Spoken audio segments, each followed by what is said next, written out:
That plant on your windowsill right now, the one with yellowing leaves and drooping stems, it is not dead yet.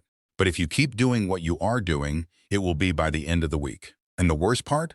The thing killing it right now has nothing to do with sunlight, nothing to do with your soil. And it is definitely not a pest you can see with your eyes. Most gardeners never figure out what went wrong. They just watch it fade, pull it out, and buy another one. But there is one bottle, a $1 bottle you probably walked past the last time you were at the dollar store, that can reverse the damage happening inside your plant right now. We are not talking about a fancy fertilizer or some specialty product sold by a gardening brand. We are talking about something sitting in your medicine cabinet, in your first aid kit, maybe already under your bathroom sink. By the end of this video, you will know 9 specific, tested, practical ways to use it. You will know exactly how much to mix, exactly when to use it, and just as important, exactly when to put it down and walk away. Stay with me, because one of these 9 is going to save a plant you thought was already gone. Look at the soil in your container garden right now. If you grow tomatoes in buckets, herbs in grow bags, or lettuce in raised beds, there is a very good chance you have uninvited guests living in the top inch of that soil and you cannot see them. Fungus gnats. Tiny black flies, barely the size of a sesame seed, that hover around your plants like a cloud every time you water. Here is what most people get wrong about them. They think the adult flies are the problem. They are not. The problem is underground. A single female fungus gnat lays up to 200 eggs inside the moist top layer of your potting mix. The larvae that hatch from those eggs have one job: eat the fine root hairs of your plant, not the big roots. The tiny thread-like roots that do the actual work of pulling in water and nutrients. This is why a healthy tomato in a bucket suddenly starts to sulk for no reason you can figure out. The leaves look fine, the soil looks fine, but underground the root system is being quietly dismantled. Here is where hydrogen peroxide becomes something remarkable. The molecule is written H2O2, that is water with one extra oxygen atom attached, and that attachment is loose. The moment it hits moist soil, that atom breaks free. That is the fizzing you will see when you pour it in. To a soft-bodied larva sitting in wet soil, that sudden burst of oxygen is an oxidative shock. It ruptures the larva on contact, not gradually, immediately. Cornell Cooperative Extension recommends this exact treatment. 1 part 3% hydrogen peroxide mixed with 4 parts water, poured slowly over the soil until it drains from the bottom of your container. Here is how you do it right. Let the top inch of soil dry out completely first. The larvae live in that moist surface layer, so a dry crust drives them deeper, right into the path of your drench. Then mix 1 cup of standard 3% hydrogen peroxide into 4 cups of water. Pour it slowly across the entire surface of your pot. Watch it foam. That foam is it working. Wait 7 to 10 days, then repeat. Their life cycle runs in waves, and a second drench catches the next generation before it matures. Add a few yellow sticky traps above the soil to catch the adults in the air, and you break the cycle at both ends. The bonus nobody mentions: that same flush rinses out the crusty white fertilizer salt that builds up in container potting mix over time. The salt that slowly burns your roots from below without you ever knowing it happened. 1 drench, gnats gone, soil cleaned. 2 problems solved at once. But here is what most container gardeners never think to do before they even plant. Most of the heartbreak in a container garden starts before a single seed goes in the ground. It starts with a dirty pot. That 5-gallon bucket from last season. The grow bag you folded up and stored in the shed. The seed tray you used for your tomatoes. All of them are holding something you cannot see. Last year's fungal spores, bacteria, and disease residue dried onto the surface, waiting for the next warm, wet, vulnerable plant to attack. Powdery mildew spores can survive on a dry pot wall through an entire winter. The fungi that cause damping off thrive in old residue. You bring in fresh seedlings, and you are dropping them directly into last year's disease. The fix is oxidation, the same mechanism as the gnat drench, just turned against surfaces instead of soil. Spray every surface of your pots, trays, and tools with 3% hydrogen peroxide straight from the bottle until they are dripping wet. Let it sit for 10 to 20 minutes. Rinse, dry, and plant. The peroxide tears apart the cell walls of those leftover spores and bacteria, and this is the part that matters, it breaks down completely into water and oxygen, no residue, no toxic film. Nothing to harm the roots of your next plant. Compare that to bleach, which so many people reach for. Bleach leaves fumes. It leaves residue on the container surface that you then have to rinse multiple times before it is safe to plant in. And if any trace remains, it can stunt the very seedlings you are trying to protect. Master gardeners and university extension seed starting guides recommend peroxide for this exact reason. You will find it in the sanitation section of nearly every serious seed starting guide published in the last decade. You can do this at your kitchen sink, safe enough to do with children standing right next to you. No gloves needed, no fumes. And here is the reward. You carry no disease forward from one growing season to the next. Every bucket, every grow bag, every tray starts clean. That single habit changes your germination rate, your seedling survival rate, and the health of every plant that follows. Now let us talk about the moment before germination, because this is where most gardeners accidentally leave yield on the table without ever realizing it. You have done everything right. Good seed starting mix, bottom heat, the right temperature, the right moisture, and still, a third of your tray sits empty after 2 weeks. This is not bad luck. It is biology, and hydrogen peroxide fixes it at the source. Hard-coated seeds, parsley, parsnip, morning glory, sweet pea, carrot, beet, carry a built-in delay mechanism. A hormone called abscisic acid holds the seed in dormancy until conditions are right. The tough seed coat slows water penetration even further. The result: slow, uneven, unpredictable germination. A dilute hydrogen peroxide soak does 2 things at once. It softens that tough outer coat so water and oxygen can finally reach the embryo inside. And it breaks down the abscisic acid, removing the hormonal lock that was keeping the seed asleep. The proof here is not anecdotal.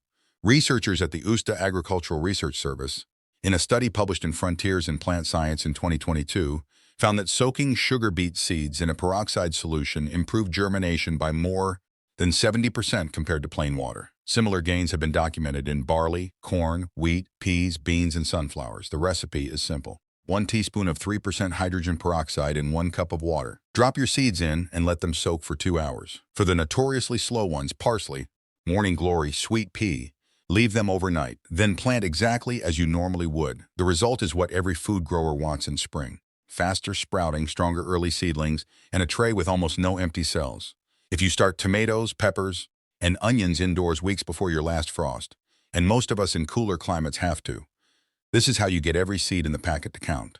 But what if the seedlings come up and then collapse overnight? That is the nightmare scenario, and it is more common than most growers will admit. You have seen it happen. The seedlings come up green and full of promise, 1 inch tall, standing straight, looking exactly like they should. And then one morning you walk in and half the tray has toppled at the soil line, pinched and rotted, as if something reached up overnight and cut them down. That something is a group of water molds and fungi, Pythium and Rhizoctonia among them, that live in cool, wet, stagnant seed-starting mix. They attack right where the tender stem meets the soil surface, and once they get started, they move through a tray within 48 hours. This is the thing about damping off that most people do not understand. By the time you see it, it is already too late to stop that wave. Your only real power is prevention. Hydrogen peroxide oxidizes those pathogens at the surface layer of the soil, the exact zone where they attack. The released oxygen makes the top of your seed-starting mix inhospitable for the molds before they ever get a foothold. The mix needs to be gentle here because seedlings are fragile. 1 tablespoon of 3% hydrogen peroxide in 2 cups of water. Mist the soil surface lightly or water with it once after sowing. Then do 3 other things that matter just as much. Run a small fan nearby for gentle airflow across the top of your trays. Water from the bottom whenever possible. Fill a tray and let the mix absorb upward so the surface stays as dry as possible. And pull back on watering frequency. The #1 invitation for damping off is consistently wet soil. If you are starting tomatoes, peppers, and onions through a long indoor season, this combination, peroxide plus airflow plus bottom watering, is what lets you get a full tray to transplant size without losing half of it to one bad morning. Now here is something most videos like this skip entirely, and it is the question that gets asked in the comments of every container gardening channel. Drop in the comments right now. What are you currently growing in containers? Buckets, grow bags, raised beds? Tell me what you have going. Because the next 3 tricks are built for whatever you are growing out there. That white dusty coating creeping across your squash leaves in late summer? Most gardeners try to wipe it off. That is the worst thing you can do. Wiping disturbs the spore structure and spreads it to every surface it touches. Powdery mildew is a fungus that builds a web of fine threads called hyphae across the leaf surface and launches thousands of spores at a time. It spreads faster the more humid and still the air gets. In a container garden, where plants are often close together, it jumps from plant to plant within days. When dilute hydrogen peroxide hits those fungal threads, the oxidative burst ruptures them on contact. It dries them out and stops spore production almost immediately. Here is the part that still surprises experienced gardeners. Your plants already make hydrogen peroxide inside their own tissue. A 2024 scientific review documented that plants use it as a signaling molecule, a kind of internal chemical alarm that coordinates stress responses and guides root growth. When you spray it on the leaf surface, you are not applying something foreign. You are reinforcing a chemical defense system the plant already runs. In a controlled greenhouse trial on cucumber and squash, a dilute peroxide treatment reduced powdery mildew severity from over 90% leaf coverage down to around 12%. I want to be direct about that number. That was a controlled trial with ideal conditions. Your results in an outdoor garden will vary with humidity, plant variety, and how early you catch it. This is a powerful knockback, not a one-time permanent cure. But it is real and it costs almost nothing. Here is the recipe. 1 tablespoon of 3% hydrogen peroxide in 1 gallon of water. Spray both sides of the leaves, tops and undersides, because the fungus hides on the underside where most gardeners never look. Spray in early morning or early evening only, never in full midday sun. Sunlight hitting a wet leaf coated in peroxide can scorch the growth you are working to protect. Repeat once a week for as long as you see active mildew. Give your plant space for airflow, because crowded containers accelerate every fungal problem you will ever face. The bonus: that same spray contacts aphids and spider mite eggs and disrupts them on the leaf surface. One treatment, one pass, and you are hitting the fungus and the soft-bodied pest population at the same time. But what if the problem is not on the leaves at all? What if it is already in the roots and you just cannot see it yet? This is the one that earns its place on every serious container gardener's potting bench. Root rot almost always starts the same way. Too much water, not enough drainage.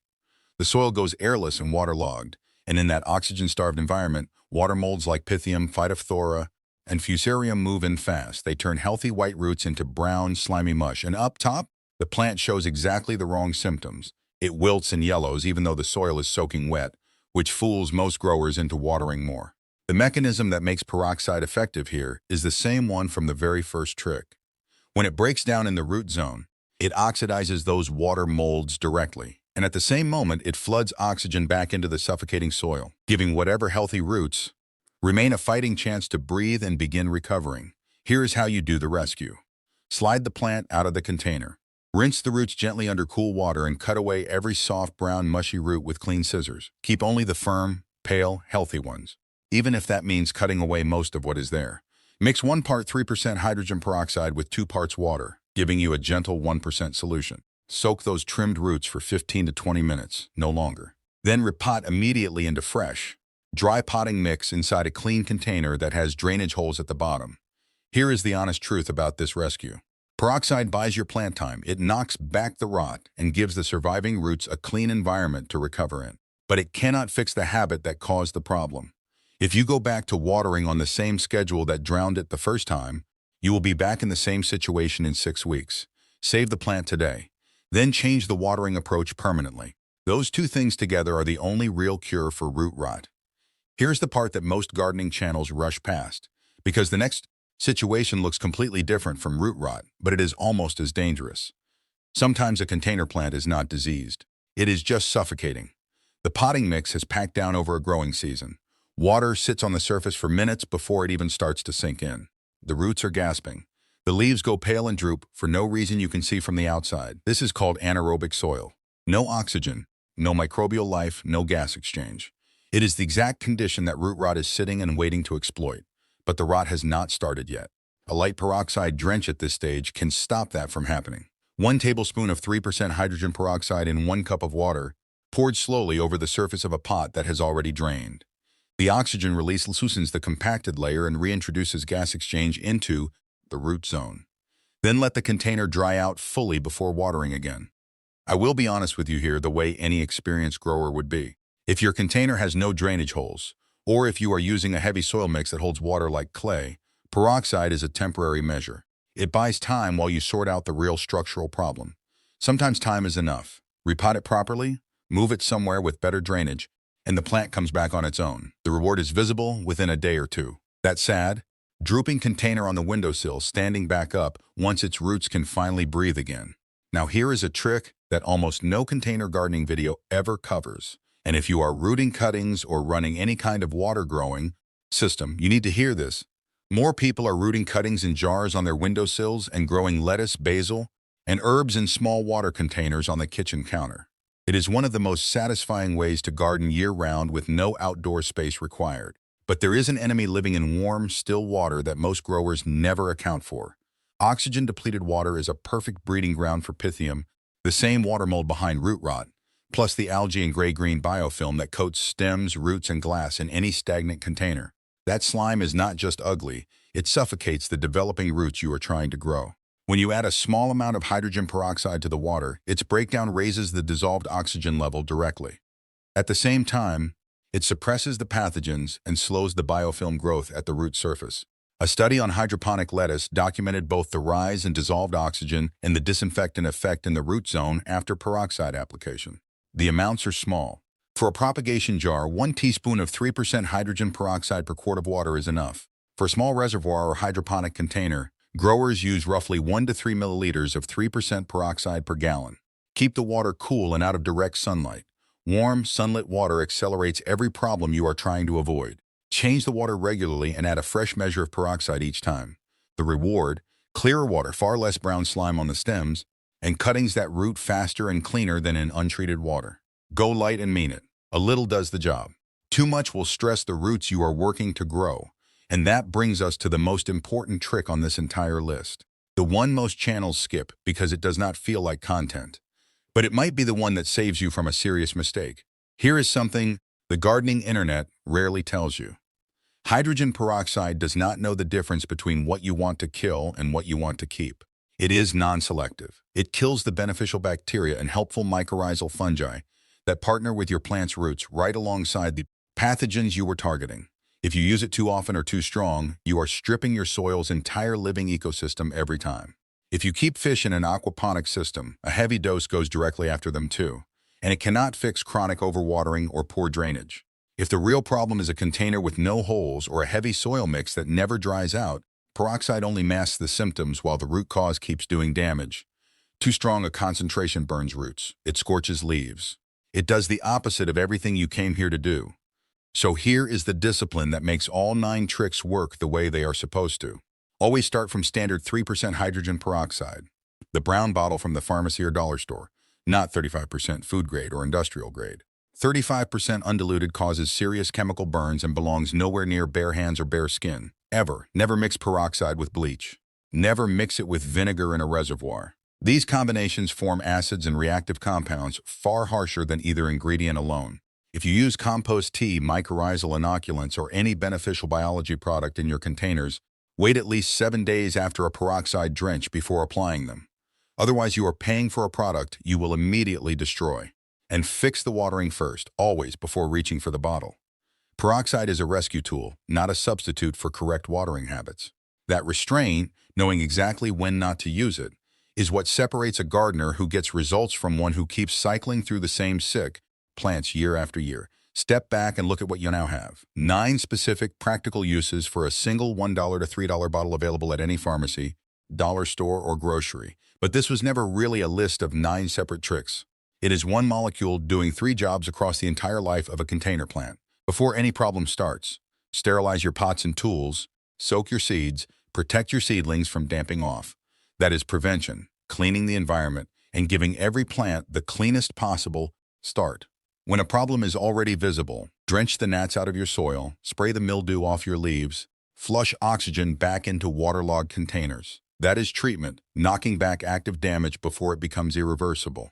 When a plant looks all but finished, rescue the roots from rot, restore oxygen to dead soil, clean the water your cuttings are trying to survive in.